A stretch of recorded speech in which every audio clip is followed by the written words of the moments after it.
नमस्कार. देशदूत आरोग्यमध्ये तुमच्या सगळ्यांचं स्वागत. देशदूतचा हा 55वा वर्धापन दिन आणि या वर्धापन दिनाच्या तुम्हाला खूप साऱ्या शुभेच्छा. आपण वेगवेगळ्या व्याधींकडे त्यांच्या उपचारांकडे बघतोय आणि त्याच्याबद्दलचं तज्ज्ञ मार्गदर्शन घेतोय.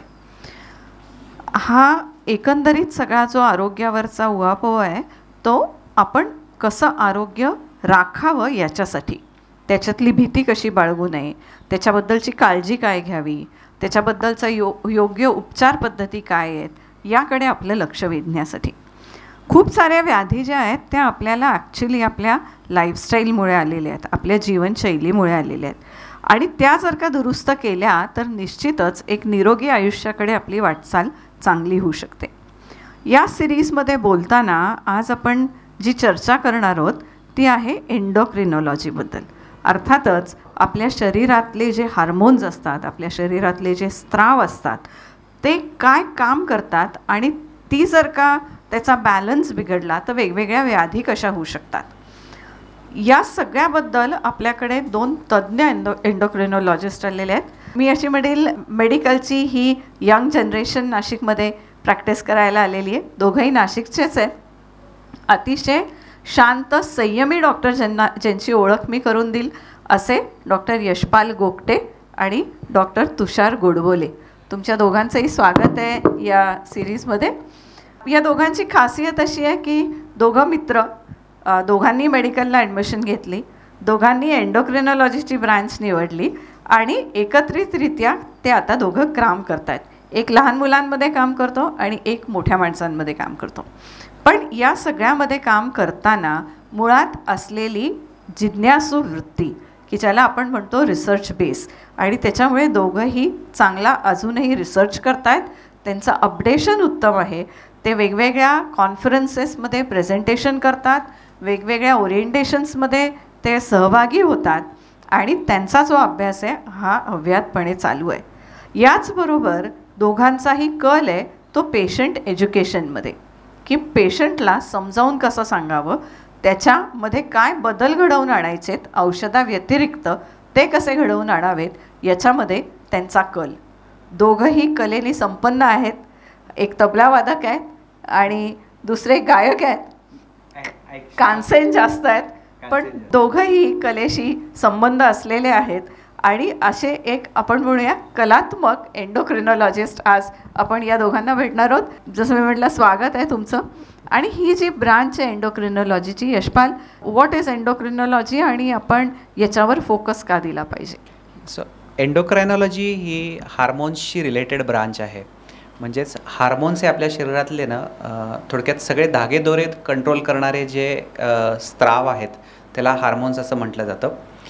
सो हार्मोन्स ही टर्म स्टार्लिंग नावाच्या एका सायंटिस्टनी कॉइन केली होती आणि त्याला आपल्या बॉडीचं मेसेंजरही म्हटलं जातं. म्हणजे ह्या एका ऑर्गनपासून दुसऱ्या ऑर्गनपर्यंत जर काही आपल्याला मेसेज द्यायचा असेल तर युजली हा मेसेज जो आहे हा हार्मोन्सनी दिला जातो. त्याला काही सायंटिस्टनी पूर्वी पोस्टमन पण म्हटलं आहे, because just as a postman delivers a message, तसंच हार्मोन्स हे एकीकडनं दुसरीकडे मेसेंजरचं काम करून मेसेज एकीकडनं दुसरीकडे पसरवतात.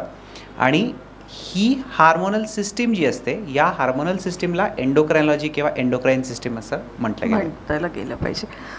तुषार, जसं आपण मगाशी म्हटलं की तू लहान मुलांबरोबर जास्त काम करतो आणि लहान मुलांमध्ये एंडोक्रिनॉलॉजीचा काय रोल असतो? म्हणजे जन्मताच हे सगळे हार्मोन्स ॲक्टिवेट होत असतात का ते हळूहळू बिल्ड होतात? एंडोक्रायनॉलॉजी म्हणजे अंतःस्त्रावी ग्रंथी म्हणतो. या सगळ्या ग्रंथी आपल्याला माहिती असतात की हॉर्मोन्स म्हणजे आपल्या समाजात एक असा समज आहे की हॉर्मोन्स म्हणजे फक्त रिप्रोडक्शन, हॉर्मोन्स म्हणजे फक्त स्त्री आणि पुरुष हॉर्मोन. तसे खूप सारी हॉर्मोन्स असतात जी लहान मुलांमध्ये देखील ॲक्टिव्ह असतात. खूप सारी हॉर्मोन्स आहेत जी ते बाळ आईच्या पोटात असल्यापासून सुरू असतात. उदाहरणार्थ थायरॉइड हॉर्मोन झालं जे बाळ आईच्या पोटात स्वतः बनवतं. उंची वाढीचं हॉर्मोन, ग्रोथ हॉर्मोन जे बाळ स्वतः बनवतं. इन्सुलिन हॉर्मोन जे बाळ आईच्या पोटात असताना स्वतः बनवतं. सो ही हॉर्मोनची जी स्टोरी आहे ती खरं बाळ जेव्हा तयार होतं आईच्या पोटात तेव्हापासून सुरू होते. अगदी खरं आहे. एकंदरीतच आपण म्हणतो की जसं आता तुम्ही म्हणाले की बाळ पोटात तयार होतं आहे तसे हे हार्मोन्स तयार होतात, जसे इतर अवयव तयार होतात तसे हे हार्मोन्स तयार होतात. पण हा हार्मोन्सचा एक बॅलन्स राहणं पण महत्त्वाचं असतं. सो नक्कीच बॅलन्स हा खूप इम्पॉर्टंट आहे. कुठल्याही आयुष्यात बॅलन्स हा इम्पॉर्टंट आहे आणि बॅलन्स हा अनेक गोष्टींनी घडत असतो. फक्त हार्मोनच्या लेवल्सनीच नाही तर हार्मोनच्या टाईमनी पण बॅलन्स घडत असतो. म्हणजे जर तो चुकीच्या टाईमला चुकीचं हार्मोन रिलीज झालं त्याच्यानी पण बॅलन्स बिघडू शकतो. म्हणजे उदाहरण जर द्यायचं झालं तर पूर्वीनं एक पुरुषांचं शेविंग सेट असायचा. त्या शेविंग सेटचं नाव 7 o'clock म्हणून ऐकलं असेल बऱ्याच जणांनी. तर 7 o'clockच नाव का दिलं तर असं काही लोकांना त्यावेळेस प्रश्न पडेल. पण सरप्रायझिंगली त्याच्यातला एक जो CEO होता तर तो CEO त्याचा एंडोक्राईनमध्ये खूप कल होता, त्याचा खूप इंटरेस्ट होता आणि शरीरामध्ये मेल शरीरामध्ये सकाळी 7 वाजता पुरुषाचं हार्मोन सगळ्यात जास्त रिलीज होतं. So testosterone secrets its peak at 7 o'clock आणि त्याच वेळेस दाढीची ग्रोथ सगळ्यात फास्टेस्ट असते. सो त्यामुळे सो बेसिक सांगण्याचं तात्पर्य की बॅलन्स हा फक्त लेवलनी नाही तर टाईमनी मग नंतर तुमच्या काय काम करताय त्याच्यानी प्रत्येक गोष्टीने बॅलन्स हा मेंटेन करणं खूप गरजेचं आहे आणि त्याच्यासाठी हार्मोन्स हे बॅलन्स असायलाच पाहिजे. डेफिनेटली. यशपालनी सांगितलं की सकाळी 7 वाजताचं हॉर्मोन, तसं एक हॉर्मोन जे लहान मुलांशी निगडीत आहे, उंची वाढीचं हॉर्मोन, जे फक्त मध्यरात्री 12 ते 4च बनतं. आणि जेव्हा जी मुलं डीप स्लीपमध्ये जेव्हा गाढ झोपेत असतात तेव्हाच हे हॉर्मोन बनतं. त्यामुळे काही झोपेशी आणि उठण्याच्या वेळेशी ही सगळी हॉर्मोन्स निगडीत आहेत आणि त्याचं चक्र ते आपल्या ते पाळतायत निश्चितच. डॉक्टर तुषार, मला एक तुम्हाला असं विचारायचं आहे की जसं आता तुम्ही मुलांच्या वाढीबद्दल बोललात, पण हे तर दिस इज अ पॉझिटिव्ह साईन की उंची वाढती आहे त्यांची. पण मुलांमध्ये आजकाल आपण काही क्रॉनिक आजार बघायला लागलो की जसं ओबेसिटी आहे किंवा खूप लहान वयात डायबिटीज होणं आहे. तर या सगळ्यामध्ये हे हार्मोन्सचा बॅलन्स खूपच काहीतरी बिघडलेला आहे. 2 प्रकारे ही हॉर्मोन्स बिघडताना आम्ही बघतोय. एक म्हणजे जसं तुम्ही म्हणालात की खराब लाईफस्टाईलमुळे आणि आपल्या खाण्यापिण्याच्या बदलत्या सवयींमुळे ओबेसिटीचं प्रमाण वाढतं आहे. सो लहान मुलांमध्ये ओबेसिटीचं प्रमाण वाढल्यामुळे हे ओबेसिटीमुळे जी सगळी हॉर्मोन्स बिघडतात, उदाहरणार्थ इन्सुलिन हॉर्मोनचं काम थोडं कमी पडतं आणि शरीराला जास्त इन्सुलिन बनवायला लागतं. तर ह्या जादा इन्सुलिनमुळे खूप सारे परिणाम शरीराच्या अवयवांवर होतात. हा एक परिणाम आम्हाला लहान मुलांमध्ये बघायला मिळतो, ज्याला आपण इन्सुलिन रेझिस्टन्स असं म्हणतो. या इन्सुलिन रेझिस्टन्समुळे भविष्यात जाऊन बरेचसे आजार होऊ शकतात. आणि दुसरा एक प्रकार बघतोय की ओबेसिटीमुळे खास करून मुलींमध्ये वयात येण्याची प्रक्रिया आता थोडीशी लवकर व्हायला लागली. सो स्थूल मुली लवकर वयात येण्याचं प्रमाण आता सध्या खास करून लॉकडाऊन नंतर आम्ही जास्त बघतोय. So I think hormone imbalance तसे अनेक होतात लहान मुलांमध्ये, पण हे 2 प्रकार आम्ही सध्या ओबेसिटी रिलेटेड इन्सुलिन रेझिस्टन्स आणि अर्ली प्युबर्टी हे खूप प्रमाणात बघायला मिळतं. मुलींमध्ये PCOD पण खूप, PCOS हा पण एक सिंड्रोम खूप जास्त वाढताना दिसतोय. PCOS म्हणजे मुलींमध्ये पाळी जी येते ती अनियमित होणे, उशिरा पाळी येणे, सोबत चेहऱ्यावर पिंपल्स येणे आणि त्यांना चेहऱ्यावर अतिरिक्त केस येणे आणि त्याच्या संबंधित अनेक आजार. तर हे PCOS जुन्या काळात असं म्हणायचं की हा फक्त मोठ्या स्त्रियांचा होणारा आजार आहे, पण आजकाल आम्ही बघतो की अगदी 12 आणि 15 वर्षाच्या मुलींना देखील PCOS हा आजार बघायला मिळतो आहे. त्याच्यामागची कारणं अनेक आहेत, म्हणजे पोल्युशनपासून ते स्ट्रेसपासून ते आपल्या ईटिंग हॅबिट्सपर्यंत, पण हे डायग्नोसिस अगदी 12 आणि 15 वर्षाच्या मुलींना देखील आम्ही होताना आता बघतो आहे. डेफिनेटली. त्यात मी थोडासा एक पॉईंट म्हणजे पेशंटच्या दृष्टिकोनातनं सांगू इच्छितो की आपण लाईफस्टाईल ह्याला जरी म्हटलं तरी एक समजून घ्यायला हवं की हा लाईफस्टाईल डिझीज आहे. म्हणजे फक्त लाईफस्टाईल जबाबदार नाही आहे. कारण बरेच वेळा काय येतं की ज्यावेळेस हा आजार एखाद्या पेशंटला होतो त्यावेळेस त्याला जसं एखाद्या दोषी माणसाला कटघऱ्यात उभं केलं जातं तसं तुझी लाईफस्टाईल खूप चुकीची आहे, तू खूप चुकलाय.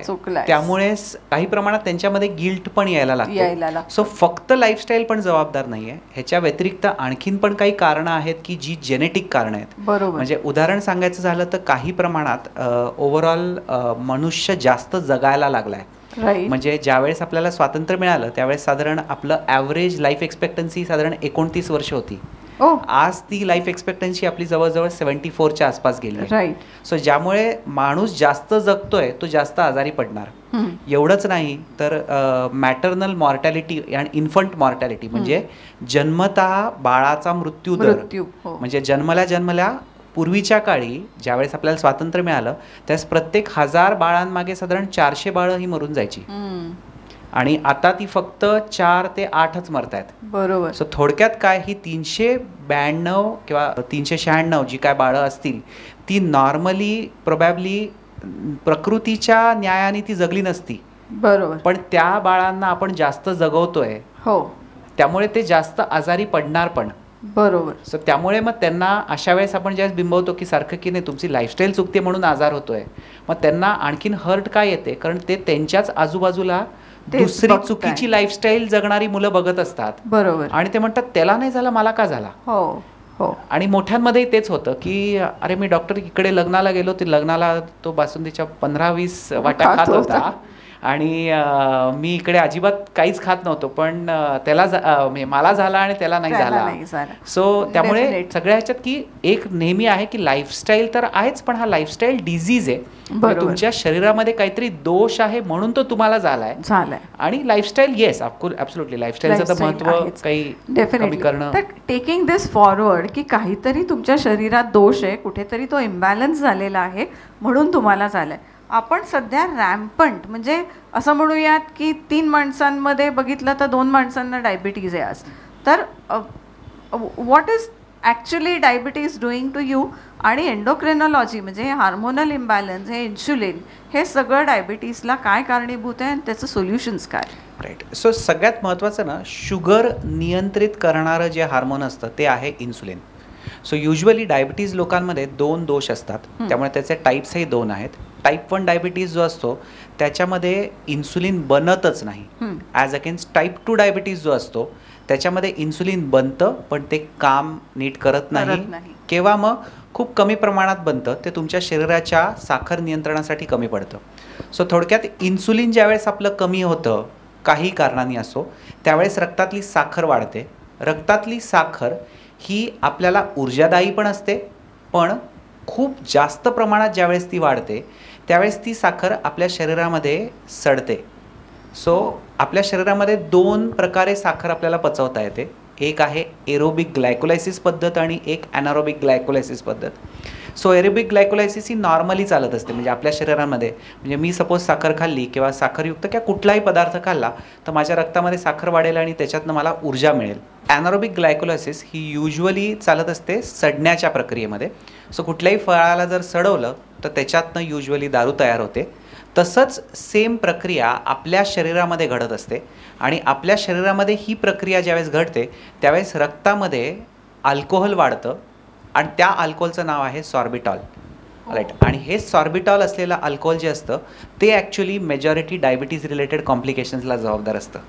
याच्या व्यतिरिक्त जशी आपण रात्रभर साखरेचा असलेला पाक आपण फ्रीजमध्ये ठेवला तर साय जशी तयार होते त्याच्यावर, तशीच एक ग्लायकेटेड प्रॉडक्टसारखी साय आपल्या वेगळ्या वेगळ्या अवयवांवर तयार होते आणि त्याच्यामुळे पण ॲक्च्युली अवयवांचं डॅमेज वाढतं. म्हणजे आपण जे म्हणतो की डायबिटीसचा किडनीवर परिणाम होतो, डायबिटीसचा तुमच्या पेन्सवर परिणाम होतो, डायबिटीसचा तुमच्या पचनक्रियेवर परिणाम होतो, डोळ्यांवर परिणाम होतो. So that is because. अगदी बरोबर. सो ह्या सॉर्बिटॉल एक आहे घटक आणि दुसरं म्हणजे ही तयार होणारी साय. सो फ्रोझन शोल्डर त्याचंच उदाहरण आहे. सो फ्रोझन शोल्डर एक ऐकलेलं असतं कॉमनली की डायबिटीजच्या लोकांमध्ये खांदा नीट ते हलवू शकत नाहीत आणि खूप कॉमन आजार आहे त्यांच्यामध्ये फ्रोझन शोल्डरचा आजार. तर त्याच्यात बेसिकली वरचे जे जॉईंट असतो त्या जॉईंटवर थोडक्यात ग्लायकेटेड प्रॉडक्टची साय तयार होते आणि त्याच्यामुळे ती ॲक्टिव्हिटी मिनिमाइज होते, कमी होते. तसंच हे वाढलेलं जे सॉर्बिटॉल असतं ते तुमच्या किडनीवर काम करतं आणि किडनीला खराब करून किडनीमध्ये नेफ्रोपॅथी तयार करतं. तसंच डोळ्यांमध्ये रेटिनोपॅथी, पायांमध्ये न्यूरोपॅथी. सो बेसिकली हे प्रक्रिया जी आहे ती बेसिक मिसमॅनेज्ड शरीर जे म्हणू आपण त्याची प्रक्रिया आहे. पण मग याला सोल्युशन्स काय. म्हणजे आपण असं म्हणतो की एकदा डायबिटीस झाला की तुम्हाला ते लाईफ लॉंग कॅरी करायचं आहे आणि कायमच औषधं घ्यायची आहेत. त्याच्या ट्रीटमेंट मोडॅलिटीज काय असतात. आम्ही पेशंटला सांगताना नेहमी सांगतो की डायबिटीसची पंचशीलं खूप महत्त्वाची आहेत. सो आपल्या इकडे म्हणतात की आपलं जे कॉन्स्टिट्यूशन लिहिलं गेलं ते पंचशील या प्रिन्सिपलवर बेसिक लिहिलं गेलं. तसंच ही डायबिटीजची पण पंचशील खूप महत्त्वाची आहेत. सो सगळ्यात पहिली गोष्ट म्हणजे खूप अतिशय जरुरी आहे ते म्हणजे योग्य वेळेस आणि योग्य प्रमाणात डॉक्टरांच्या सल्ल्याने औषधं घेणं. सो हा सगळ्यात महत्त्वाचा भाग आहे. त्याच्या जोडीला दुसरं जे आहे ते म्हणजे योग्य ती पथ्य पाळणं. तिसरं म्हणजे तितकाच महत्त्वाचं आहे तो म्हणजे एक्सरसाइज रेग्युलरली करणं. चौथं जे महत्त्वाचं आहे ते ॲडिक्शन्सचं प्रमाण म्हणजे निकोटीन, अल्कोहोल, टोबॅको, ड्रग्ज, आजकालच्या ह्याच्यात डिजिटल ॲडिक्शन्स, टी व्ही आहे, स्क्रीन आहे, यूट्यूब आहे. सो ते सगळे ॲडिक्शन्स कमीत कमी ठेवणं. आणि पाचवं म्हणजे मानसिक शांतता. सो युजली मानसिक शांतता असली की बरेचसे हे आजार स्ट्रेस फ्री आयुष्याकडे आपल्याला जगायला मदत करतात. आणि अनफॉर्च्युनेटली आजच्या आयुष्यात आपण खूप सगळ्यांच्याच मागे लागलो आहे की सगळ्यांनीच पहिलं यायला पाहिजे, सगळ्यांनीच मिलिओनियर बनायला पाहिजे, सगळ्यांनीच हे बनायला पाहिजे. सो ही शर्यत आहे आणि ती शर्यत नेव्हर एंडिंग आहे कारण सक्सेस खूप ग्लोरिफाईड झाली. अगदी बरोबर. सो त्यामुळे इम्पॉर्टंट आहे की साधं लाईफ जर तुम्ही जगू शकला तर आय थिंक ते माझ्यासाठी जास्त सक्सेसफुल होईल. सो ही जर पंचशीला आपण जर डायबिटीजची पाळली तर प्रोबॅबली आपण डायबिटीजपासून नक्कीच काही प्रमाणात कंट्रोल करू शकतो. हे करताना मला असं वाटतं पहिलं जे तुम्ही बोललात त्याच्याकडे मी लक्ष वेधू इच्छिते की नेहमी डायबिटीसची औषधं ही डॉक्टरच्याच सल्ल्याने घ्यावं. बरेच वेळा रुग्ण आपलंच बंद करून टाकतात किंवा आता मला एवढं औषध गरजेचं नाही आहे, मी अर्धच घेतो, असं पण ते ठरवून टाकतात. अशा रुग्णांना तुम्ही काय सांगाल? अगदी बरोबर. सो आता अनफॉर्च्युनेटली आणि ह्याला काही प्रमाणात इवन सोशल मीडियावर काही काही वेळेस चुकीचे मेसेजेस फिरत असतात. काहीतरी चुकीचं त्याच्यात बरेच वेळा अर्थचा अनर्थ काढला जातो. ते वाक्यच वेगळं असतं आणि त्याचा अर्थच वेगळा काढला जातो. सो बेसिकली मेजॉरिटी ही औषधं डायबिटीसची सेफ आहेत. सो इथे मी सांगू इच्छितो की मेजॉरिटी डायबिटीसची औषधं ही सेफ आहेत. येस, काही पर्टिक्युलर आमच्या मॉडर्न मेडिसिनमधली औषधं आहेत ज्याचे दुष्परिणाम आहेत, पण most of them are either pain killer किंवा स्टिरॉइड्स. आणि मेजॉरिटी डायबिटीसच्या औषधांमध्ये पेन किलर किंवा स्टिरॉइड्स नसतात. सो त्यामुळे ही बऱ्यापैकी सेफ आहेत. इन्सुलिन तर हे कम्प्लिटली नैसर्गिक आहे. म्हणजे जो देवानी फॉर्म्युला बनवला आहे तोच फॉर्म्युला आपण कॉपी करतो आणि त्याच्यातनं आपण इन्सुलिन बनवतो. म्हणजे तोच फॉर्म्युला आपण तसाच्या तसा उचलतोय. सो त्यामुळे इन्सुलिन तर हा नैसर्गिक आहे.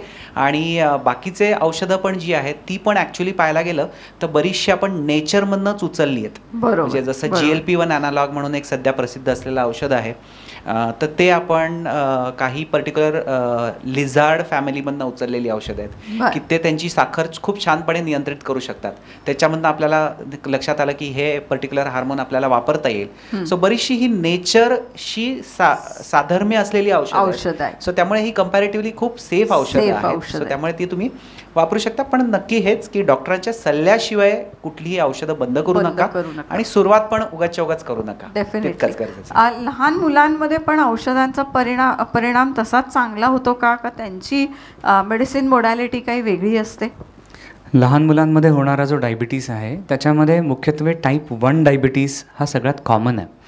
आणि ह्या डायबिटीसमधला फरक लक्षात घेणं आवश्यक आहे की टाईप 1 डायबिटीसमध्ये इन्सुलिन बनवणाऱ्या ज्या पेशी असतात या पेशी स्वतःची रोगप्रतिकारशक्तीच त्या पेशींना नष्ट करते आणि त्यामुळे त्यांचं स्वतःचं इन्सुलिन बनण्याची प्रक्रिया बंद झालेली असते. तर या केसेसमध्ये तुम्हाला बाहेरून गोळी देऊन उपयोग होणार नाही आहे. या मुलांना बाहेरून इन्सुलिनचं इंजेक्शन घेणं आवश्यक आहे. काही प्रमाणात लहान वयात देखील टाईप 2 डायबिटीस जो मोठ्यांचा डायबिटीस आहे, जो कॉमन डायबिटीस वयस्क लोकांमध्ये प्रौढ लोकांमध्ये दिसतो, तो आजकाल लहान मुलांमध्ये देखील दिसायला लागला आहे. आता प्रॉब्लेम कुठे होणार आहे की एखाद्या प्रौढ व्यक्तीला 60व्या वर्षी जर डायबिटीस झाला आणि या 60 वर्षाच्या व्यक्तींनी थोडासा आपल्या डायबिटीसकडे लक्ष दिलं नाही, कंटाळा केला औषधं घेण्यासाठी, तर त्या व्यक्तीला 65व्या 70व्या वर्षी डोळ्यांवर, किडनीवर, हातापायाच्या नसांवर परिणाम होणार आहे.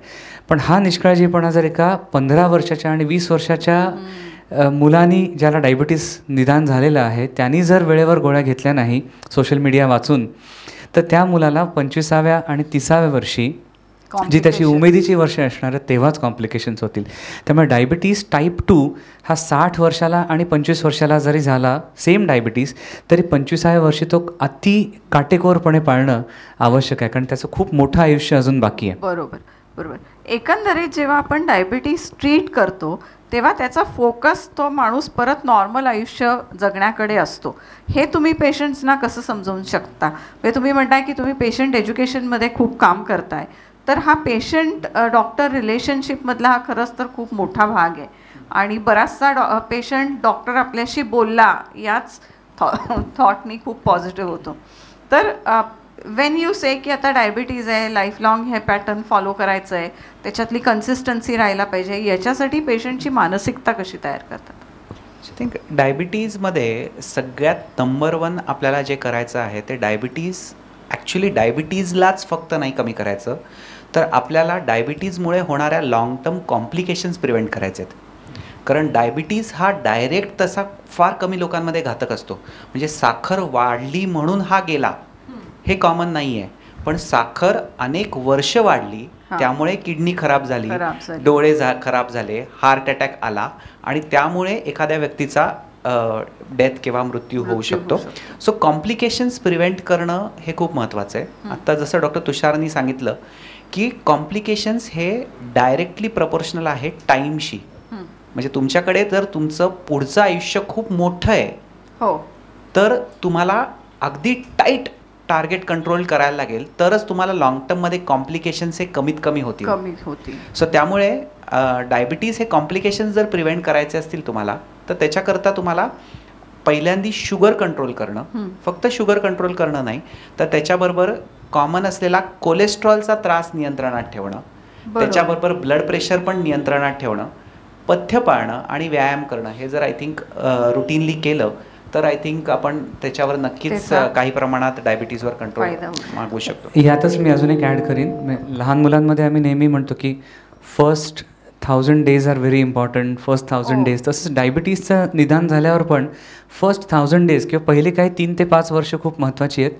पहिले 3 ते 5 वर्ष डायबिटीजचं निदान झाल्यावर आपले टिपिकल महाराष्ट्रीयन किंवा भारतीय मेंटॅलिटी सांगतो की पहिलं तर आपण ॲक्सेप्टच करत नाही, डायबिटीज झाला आहे हे मी ॲक्सेप्टच करणार नाही. मग आपण त्याच्यातून एस्केप करायला जातो की मी गोळ्या न घेता अजून काय करता येईल. आणि या सगळ्या याच्यामध्ये कारण सुरुवातीला तो सायलेंट किलर आहे. सायलेंट किलर म्हणजे तुम्हाला सिम्पटम्स दिसायला काही वर्ष लागणार आहेत. बरोबर. तोपर्यंत जर आपण वाट बघितली, टंगळमंगळ केली आणि पहिले 1000 दिवस जर तुम्ही घालवलेत, तर मग जेव्हा सिम्पटम्स दिसायला लागतील आणि तिथून तुम्ही सिरियस झालात तर खूप मग उशीर होऊन जाईल. त्यामुळे डायबिटीस हा एक असा आजार आहे जिथे आपण सिम्पटम्सची वाट बघत नाही, सिम्पटम्स येण्याच्या अगोदर त्याला काटेकोरपणे ट्रीट करायला पाहिजे. डेफिनेटली. याच्यामध्ये स्क्रीनिंगचा रोल किती महत्त्वाचा आहे? म्हणजे जसं तुम्ही म्हणालात की ते इट कम्स व्हेरी सायलेंटली, अचानकपणे एक दिवस आपल्याला कळतं अरे मला शुगर आली, तर how important is screening in this whole process? 50% patients हे डायबिटीज ज्यावेळेस त्यांना कळतो त्यावेळेस ते असिम्प्टमॅटिक असतात, हे लक्षात घेणं खूप गरजेचं आहे. सो 50% लोकांना त्रास होतच नाही. सो त्रास होतच नाही, त्यामुळे स्क्रीनिंग हा खूप अतिशय महत्त्वाचा आहे. सो एस्पेशली खास करून ज्या फॅमिलीजमध्ये डायबिटीजची फॅमिली हिस्ट्री स्ट्रॉंग आहे ऑलेट, आणि किंबहुना मी म्हणेन भारतामध्ये अजून तशा तपासण्या फार महागड्या नाही आहेत. सो अशा लोकांनी मला वाटतं प्रत्येक बर्थडेला, सो जो कोणी 20 वर्षाचा प्लस असेल अशा प्रत्येक व्यक्तीने प्रत्येक बर्थडेला आय थिंक एकदा तरी शुगर तरी चेक करायची, एक ब्लड प्रेशर तरी चेक करावं, क्रिएटिनिन ही किडनीची तपासणी आणि कोलेस्ट्रॉल, या 4 जरी गोष्टी केल्या तरी आय थिंक खूप जणांना आपण वेळीच स्क्रीन करू आणि खूप जणांना लवकरात लवकर पुढच्या कॉम्प्लिकेशन्स येऊ शकते. डेफिनेटली. म्हणजे स्क्रीनिंगचा खूप चांगला रोल आहे. आणि 10 वर्षाच्या वरची मुलं जसं 18व्या वाढदिवसानंतर प्रत्येकाने करायला पाहिजे, तसं 10व्या वाढदिवसानंतर जर तुम्ही स्थूल असाल, म्हणजे बाळ जे आहे ते स्थूल असेल तर त्याला देखील वर्षातून एकदा चेकिंग केलं गेलं पाहिजे. आता एकंदरीत या आपण म्हणतोय की सगळ्या ट्रीटमेंट मोडॅलिटीजमध्ये, डायग्नोसिसमध्ये टेक्नॉलॉजीने खूप चांगला रोल प्ले केलेला आहे. तर तसं या फील्डमध्ये सुद्धा टेक्नॉलॉजीचा काय रोल आहे? याच्यात रिसर्च काय प्रमाणात चालू आहेत? टाईप 1 बद्दल मी बोलतो आणि मग यशपाल टाईप 2 बद्दल बोलतील. सो टाईप 1 डायबिटीज जिथे इन्सुलिन इंजेक्शन्स घ्यावी लागतात. सो आजकाल इन्सुलिनच्या ज्या निडल्स असायच्या, म्हणजे माझ्या आजोबांना जेव्हा डायबिटीज झाला आणि त्यांना काही काळ इन्सुलिन घ्यायला लागलं, तर तेव्हाच्या निडल्स म्हणजे 2000 सालच्या निडल्स या खूप मोठ्या होत्या. 12 mm 18 mm निडल्स होत्या. टेक्नॉलॉजी आता झाली की 4 mm ची निडल पण येते, जी अगदी आम्ही 1 दिवसाच्या बाळाला देखील इन्सुलिन त्या निडलने देऊ शकतो. निडल्स लहान झाल्या आहेत. इन्सुलिनच्या सिरिंजेसच्या ऐवजी आता आम्ही पेन डिव्हाइस डिव्हाइस वापरतो, Pen devices. जे ऑटो डायल पेन असतात. You just have to dial and click. तसेच इन्सुलिन पेनसारखेच पंप्स देखील येतात. Okay. तर त्या इन्सुलिन पंप हा एक कम्प्युटर प्रोग्राम केलेला असतो. जसे आपले पेजर फोन्स असायचे पूर्वी त्या आकाराचा बरं. इन्सुलिन पंप असतो, ज्यामध्ये आपण इन्सुलिन भरतो आणि ते एक छोट्या नळीद्वारे पोटाच्या किंवा हातापायाच्या स्किनमध्ये ते इन्सुलिन अतिशय अचूक पद्धतीने मोजलेल्या क्वांटिटीजमध्ये ते दिलं जातं.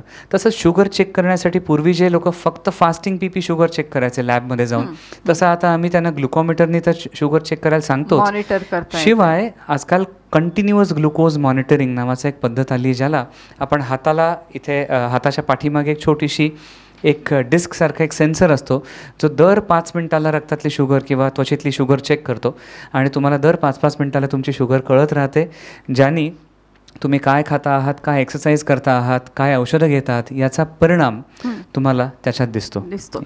डॉक्टर यशपाल, तुम्ही या प्रश्नाचं उत्तर देण्याआधी आणखीन एक प्रश्न जोडून मी यालाच विचारते की टेक्नॉलॉजीबद्दल तर सांगाच, पण आजकाल आपण म्हणतो की 3 महिन्याची शुगर चेक करा. डॉक्टर्स सांगतात की ती 3 मंथ्सचा तो ग्राफ गरजेचा आहे. तो का बरं आहे? सो आय थिंक HbA1c नावाची टेस्ट असते 3 महिन्याची जी शुगर असते ती. सो HbA1c का महत्त्वाची आहे? कारण HbA1c जसं आपण एखाद्या बँकेत लोन घ्यायला जातो, तो लोन घ्यायच्या आधी एक आपला ते सिबिल स्कोअर मागतात की बाबा पुढे जाऊन हा माणूस लोन परतफेड करेल का. तर तसंच HbA1c हे आपल्या शरीराचं डायबिटीजचं सिबिल स्कोअर आहे. म्हणजे थोडक्यात काय की आत्तापर्यंत गेल्या 40-50 वर्षाची आपली जी काय हिस्ट्री आहे किंवा डायबिटीजची आपल्याकडे एव्हिडन्स आहे, त्याच्यात आपल्याला एक लक्षात आलं आहे की ओव्हरऑल लाँग टर्ममध्ये कॉम्प्लिकेशन्स हे HbA1cशी खूप छान कोरिलेट करतात. म्हणजे काय की आज जर माझं HbA1c वाढलं असेल तर पुढच्या 20 ते 10 वर्षात मला 10 ते 20 वर्षात मला डायबिटीजमुळे होणारे कॉम्प्लिकेशन्स खूप जास्त प्रमाणात होतील. सो हे आपल्याला सगळ्यात महत्त्वाचं इंडिकेटर जे आहे ते आपल्याला HbA1c आहे. सो HbA1c हे लाँग टर्म प्रेडिक्टर आहे आणि त्यामुळे 3 महिन्याचा आलेख काढणं गरजेचं आहे. म्हणजे एखादा माणूस ज्याचं HbA1c 10 ते 11 असेल, त्याला पुढच्या 10 वर्षामध्ये डायबिटीजमुळे कॉम्प्लिकेशन्स होण्याची शक्यता 80 ते 90% आहे. ॲज अगेन्स्ट त्याचंच जर त्याच माणसाने HbA1c 10चं 6च्या आसपास किंवा 7च्या आसपास जर तो घेऊन आला तर ते कॉम्प्लिकेशन्स तो 80-90% खटकन कमी करून 10 ते 20% आणू शकतो. सो लॉंग टर्म कॉम्प्लिकेशन्सचं प्रेडिक्टर म्हणून HbA1c आपल्याला वापरता येतं. आणि आता टेक्नॉलॉजीमध्ये तर आय थिंक ॲप्स हे खूप आलेत, ज्याच्यामध्ये तुम्ही कार्बोहायड्रेट काउंटिंग, मग नंतर कॅलरी काउंटिंग करू शकता. आजकाल तर तुम्ही स्कॅन करून फक्त खाण्यामध्ये किती कॅलरीज असतील ह्याचं तुम्ही खूप सोप्या प्रकारे विश्लेषण करू शकता आणि आपण ते खायचं का नाही हेही ठरवू शकता. या व्यतिरिक्त औषधांमधली पण टेक्नॉलॉजी खूप वाढती आहे. सो बेसिकली इतके वर्ष डायबिटीज माणसाला आपण नेहमी हिणवलं जायचं की तुला तर काही कंट्रोलच करता येत नाही, एवढं काय सोपं कंट्रोल करायचं आहे. ऑलराईट, पण एक लक्षात घेणं गरजेचं आहे की जे डायबिटीजचे व्यक्ती असतात अशा लोकांच्या ॲक्च्युली मेंदूमध्येच डिफेक्ट असतो. सो त्यांना कुठे थांबायचं हे कळत नसतं. सो त्यांचे क्रेविंग्स हे इतके जास्त असतात की जसं डोळायला लागलेलं असतं तसंच डायबिटीजच्या माणसाला बेसिकली. सो त्यांनी एक मागे स्टडी पण केला होता, त्याच्यामध्ये त्यांनी विचारलं की तुम्ही रात्री काय विचार करता. तर डायबिटिक माणसाला असंच त्यांनी प्रश्न विचारला होता. तर त्यांनी त्याच्यासाठी एक छोटासा एक्सपेरिमेंट केला. तर डायबिटिक माणसाच्या फ्रीजमध्ये मुद्दामून गोड वस्तू ठेवली आणि त्यांना सांगितलं जाऊन झोपायला जा, आणि त्या व्यक्तीला माहिती होतं की ते वस्तू ठेवलेली आहे. तर ते म्हणाले की मी रात्रभर म्हणजे जवळजवळ 100पैकी 60 ते 70% लोक हाच विचार करत होते की मी ती गोष्ट कशी जाऊन खाईन. सो इतकं त्यांच्याचं बेसिकली हा फक्त शारीरिक आजार नाही आहे, तर हा मानसिक पण आजार आहे. सो आता ही नवी टेक्नॉलॉजीमुळे जी नवी येणारी ड्रग्ज आहेत ती बेसिकली तुमच्या मनाच्या हंगर सेंटरवर, जिथे भूक लागते त्या सेंटरवरच काम करतात आणि भूकच नाहीशी करतात. सो ऑटोमॅटिकली कंट्रोल खूप छान येतो. आणि जसं पूर्वी डी ॲडिक्शनसाठी किंवा दारू सोडवण्यासाठी काही औषधं होती, तशीच आता औषधं डायबिटीजमधनं साखरचं क्रेविंग सोडवण्यासाठी आहेत आणि त्याच्याने आपोआप कंट्रोल करता येईल. निश्चितच. आता जाता जाता मी एक महत्त्वाचा प्रश्न विचारते आणि जो नेहमी सगळ्या डायबेटिक पेशंट्सला आणि त्यांच्या आजूबाजूला जे त्यांची काळजी घेत आहेत त्यांना पडलेला असतो की यांचे डाएट्स कसे मेंटेन करावे. कारण की डायबेटिक डाएटमध्ये खूप वेगवेगळ्या थिअरीज आहेत. कोण म्हणतं गहू खा, कोण म्हणतं गहू खाऊ नका, कोण म्हणतं भात खा, कोण म्हणतं भात खाऊ नका, कोण म्हणतं मिलेट्स खा, कोण म्हणतं सकाळी खा, कोण म्हणतं इंटरमिटंट करा, कोण म्हणतं ब्रेकफास्ट. जितकी माणसं आहेत तितके त्याच्यात विचार आहेत. तर नेमका या डाएटचा काय रोल आहे आणि ते कसं असावं, मुलांमध्येही कसं असावं आणि मोठ्यांमध्येही कसं असावं? सो एक ना फार छानसा मेटा ॲनालिसिस केला गेला. सो त्याच्यामध्ये त्यांनी कीटो नावाचा एक डाएट प्रकार असतो, या व्यतिरिक्त एक लो कार्बोहायड्रेट डाएट असतो, ह्याच्या व्यतिरिक्त लो कॅलरी डाएट असतो, मग इंटरमिटंट फास्टिंग डाएट असतो, मग त्याच्या व्यतिरिक्त थोड्या वेळाने खाणं हा एक डाएट असतो. सो त्यांनी काय त्याच्यात त्या म्हणजे ती स्टडी आय थिंक खूप महत्त्वाची आहे, ज्याच्याने आपल्याला इम्पॉर्टंट कळलं. सो त्याच्यात त्यांनी एक डाएट म्हणजे निष्कर्ष काढला की बेसिकली तुम्ही काय डाएट फॉलो करतायपेक्षा तो तुम्ही किती कन्सिस्टंटली फॉलो करताय ह्याला जास्त महत्त्व आहे. सो एक तुम्ही कुठलीही गोष्ट पकडा, कारण there is nothing called as magical. आपण मॅजिकल शोधत असतो की यामध्ये काहीतरी मॅजिकल आहे, हे काहीतरी सुपर फूड आहे, हे कुठे काहीतरी उत्तम आहे जे मला सगळ्या आजारांपासून दूर घेऊन जाईल. असं मॅजिकल काहीच नाही सगळ्यात पहिली गोष्ट. सो त्यामुळे जे काय तुम्ही करताय ते कन्सिस्टंटली करा, नंबर 1. दुसरं, कुठलंही अन्न खाताना त्याच्यावर कमीत कमी प्रक्रिया झालेलं अन्न हे नेहमी लो कॅलरी असतं. म्हणजे साधी उदाहरण, सपोज मी नुसती सॅलड किंवा कोशिंबीर खाल्ली तर त्याच्यात प्रोबॅबली 1 वाटी खाल्ली तर त्याच्यात 60 कॅलरीज असतील. 60 कॅलरीज म्हणजे कुठेतरी 4-5 चमचे साखर असेल. तीच मी घरी त्याची भाजी बनवली तर त्याच्यात आई किंवा बायको मसाला टाकणार, मग नंतर तेल टाकणार, त्यामुळे ती 60 कॅलरीजची वाढवून आपण त्याची 120 ते 180 केली. म्हणजे जवळजवळ तिप्पट कॅलरी केली आणि त्याच्यातलं साखरेचं प्रमाण आपण तिपटीने वाढवलं. त्याच्याच ऐवजी मी तीच भाजी सपोज एखाद्या हॉटेलमधल्या कुककडे जाऊन दिली तर तो आणखीन त्याच्यात मे बी काजूची पेस्ट टाकेल, अजून वरती गार्निशिंग करेल, आणखीन त्याला चविष्ट बनवेल आणि त्याचीच कॅलरी काउंट तो 240 किंवा 300 करून देईल. चव प्रत्येक वेळेस प्रक्रिया केली की वाढत जाईल, पण त्याच्याबरोबर त्याचा कॅलरीचा टक्का पण वाढत जाईल. सो त्यामुळे फोकस आपल्याला, जसं मी सांगितलं कन्सिस्टन्सी, तसाच दुसरा फोकस जितकं आपल्याला जमेल तितकं आपल्याला कच्चं कमीत कमी शिजवलेलं अन्न खाणं हे खूप गरजेचं आहे. तिसरं, आय थिंक पॅकेट आयटम्सपासून जेवढं आपल्याला दूर राहता येईल तेवढं दूर राहणं. आणि I think a regular limited amount of exercise. So खूप एक्सरसाइज करायची खरंच गरज नसते. म्हणजे लोकांची अपेक्षा असते की मला 4 तास एक्सरसाइज करायला हवा, 8 तास एक्सरसाइज करायला. नाही, देर आर मल्टिपल स्टडीज. फक्त 20 मिनटं केलेला एक्सरसाइज पण उपयोगी ठरतो.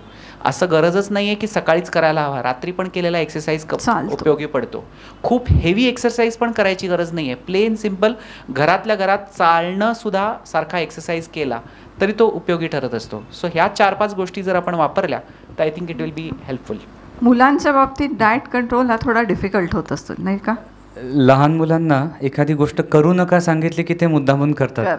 त्यामुळे अनेक ठिकाणी आम्ही बघतो की लहान मुलांच्या डायबिटीसमध्ये हे खाऊ नकाची मोठी लिस्ट दिली जाते आणि मग तिथे खूप स्ट्रगल सुरू होतो. सो आम्ही लहान मुलांना सांगतो की तुमच्या म्हणजे कल्चरली अप्रूव्ड, रिजनल बरोबर आणि फॅमिली बेस्ड डाएट, की तुमचे आजी आजोबा जे खात होते, जे तुमचे आईवडील खातात तेच तुम्ही खाणार. भाताला आपल्याकडे खूप मोठं व्हिलन बनवलं गेलं आहे की भातामुळे जाड झाला, भातामुळे डायबिटीस. सो असं काही खरं नाही आहे. भात हा तुम्ही सॅलड्स, भाजी, वरण हे सगळं सोबत असेल तर तुम्ही भात देखील चपातीप्रमाणेच खाऊ शकता. लहान मुलांना वाढीसाठी प्रोटीन्स आवश्यक आहेत, कार्बोहायड्रेट्स त्यांच्या वाढीसाठी आवश्यक आहेत.